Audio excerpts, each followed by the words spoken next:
Assalamualaikum warahmatullahi wabarakatuh. Apa kabar hari ini anak-anakku sekalian? Pada kesempatan kali ini merupakan pertemuan pertama kita yang dimana Ibu akan menjelaskan mengenai konsep basis data. Jadi hari ini Ibu akan membahas mengenai bagaimana basis data itu dan apa saja penyusun dari basis data. Baiklah, tak perlu berlama-lama, Ibu akan menjelaskan mengenai basis data. Apa itu basis data? Jadi, basis data terdiri dari dua kata, yaitu basis dan data. Basis dapat diartikan sebagai markas atau gudang, sedangkan data adalah catatan atau kumpulan fakta dunia yang mewakili objek seperti manusia, barang, hewan, konsep, peristiwa, dan sebagainya yang diwujudkan dalam bentuk huruf, angka, simbol, gambar, teks, bunyi, atau kombinasi. Dengan basis data, seorang dapat menyimpan sebuah informasi, seperti contohnya data mahasiswa, kepegawaian, atau produk ke dalam media penyimpanan, yang kemudian data tersebut dapat digunakan sesuai dengan keperluan. Nah, ini adalah konsep basis data secara sederhana. Jadi, pernahkah kalian melihat arsip di suatu kantor? Di dalam suatu kantor, kalian pasti pernah melihat beberapa rak yang dimana rak tersebut berisikan map-map. Nah, di dalam map tersebut ada lagi isi map yang merupakan dokumen yang terdiri dari data-data.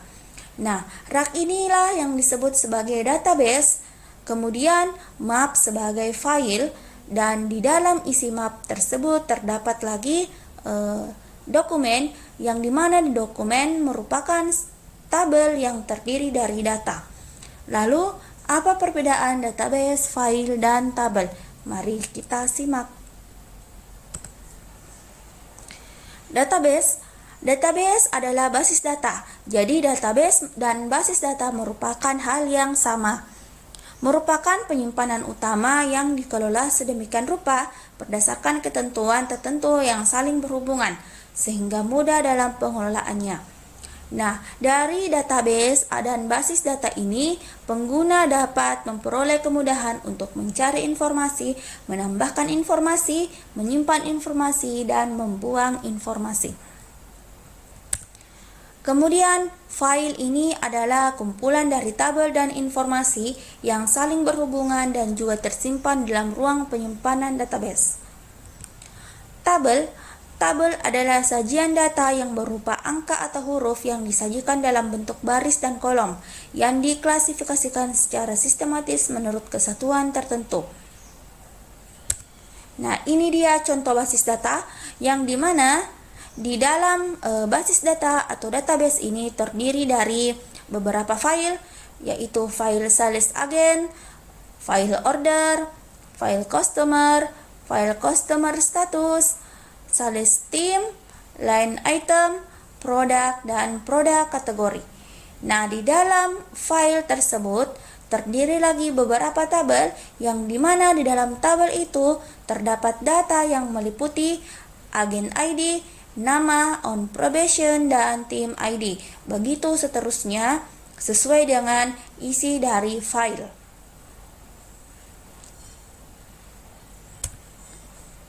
Kemudian hierarki basis data. Hierarki basis data atau lebih dikenal sebagai penyusun data yang saling terhubung.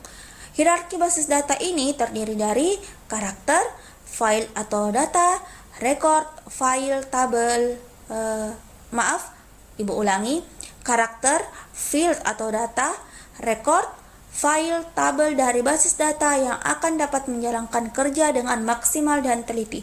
Jadi ini dia susunannya, bisa kalian lihat pada gambar. Yang pertama itu ada karakter, kemudian yang kedua field atau data, kemudian record, kemudian filenya, tabel, dan terakhir basis data atau database. Uraiannya dapat kita lihat di slide selanjutnya. Nah, ini yang pertama itu karakter. Karakter ini merupakan uraian dari huruf atau angka yang ada pada data database atau basis data. Jadi karakter ini terdiri dari dua ya, huruf atau angka, baik huruf A sampai huruf Z ataupun angka 0 sampai angka 9. Itu kita sebut sebagai karakter. Kemudian field ini disebut juga sebagai kolom tabel yang terdiri dari record. Jadi field ini adalah kolom tabel. Kemudian record merupakan baris tabel yang tersusun dari field atau kolom. Kemudian tabel ini Ibu sudah jelaskan tadi, merupakan sajian angka dan huruf yang terdiri dari field dan record. Kemudian file terdiri dari beberapa tabel yang terhimpun dalam database, dan database atau basis data merupakan penyimpanan dari file itu sendiri. Ini dia contoh dari struktur basis data. Nah, bisa kalian lihat anak-anakku sekalian, di sini di dalam database, ini database ya.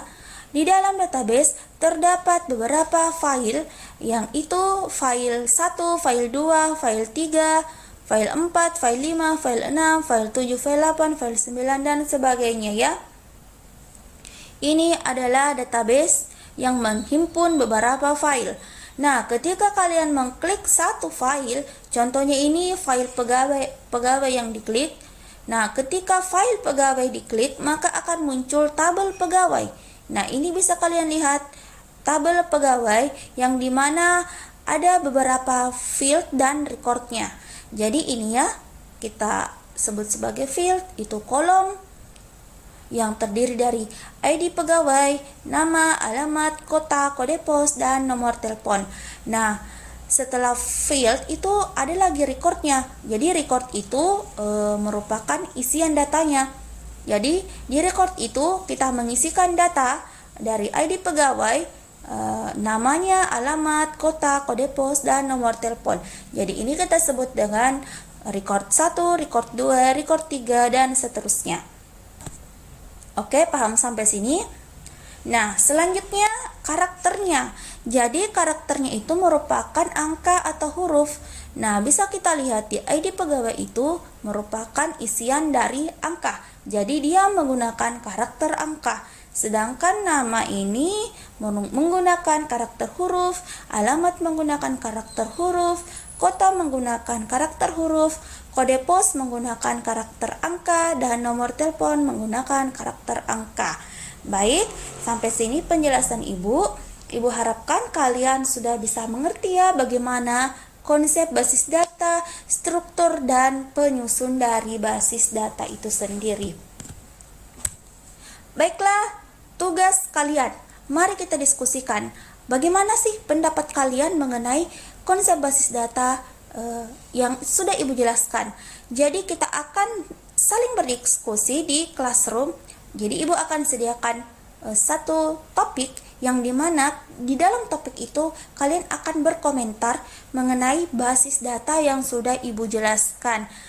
Kemudian penilaian dari hasil komentar kalian akan Ibu nilai kehadiran dan pastinya keaktifan kalian di kelas.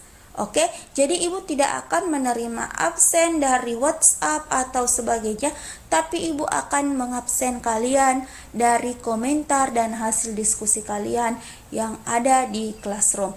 Oke, sampai di sini Ibu akhiri pembelajaran kita dengan mengucapkan wassalamualaikum warahmatullahi wabarakatuh.